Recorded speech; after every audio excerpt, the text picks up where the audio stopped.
অনুভব করলে গায়ে কাঁটা দেবে। এক বিগ্রহ কথা বলছে, কোনো মানুষ নয়।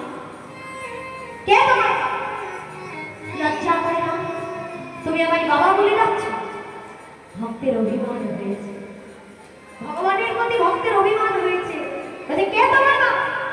তুমি যদি বাবা ডাকের মূল্যই বুঝতে, তাহলে তুমি কোনোদিন আমায় পুত্র হারা করতে না, কোনোদিন তুমি আমাকে এখানে একা করে দিতে না। বলতে পারো গোপীনাথ, তুমি যে আমার সবাইকে কেড়ে দিলে, যেদিন আমি চলে যাব, আমার শেষ কাজ করার জন্য তুমি কাউকে রাখলে না।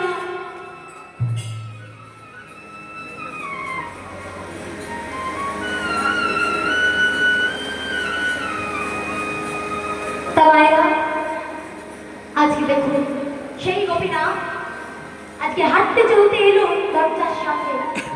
দরজার সামনে এসে বলছে, বাবা আমি আমি তো রয়েছি, আমি তোমার পুত্রের কর্তব্য পালন করব, তুমি আমায় খেতে দেবে বাবা। কি বললে গোপীনাথ? হ্যাঁ বাবা, 4 দিন হয়ে গেছে, সাউন্ডগুলো একটু কমিয়ে দিন, আউটপুটের সাউন্ডগুলো একটু কমিয়ে দিন, যদি অসুবিধা হয় আউটপুটের সাউন্ডগুলো একটু কমিয়ে দিন, আর হয়তো 10-15 মিনিট লাগবে। জানি যদি সমস্যা হয় আউটপুটের সাউন্ডটা একটু কমিয়ে দিন, আমি 10-15 মিনিটের মধ্যে লীলা সম্পাদন করার চেষ্টা করছি। জানি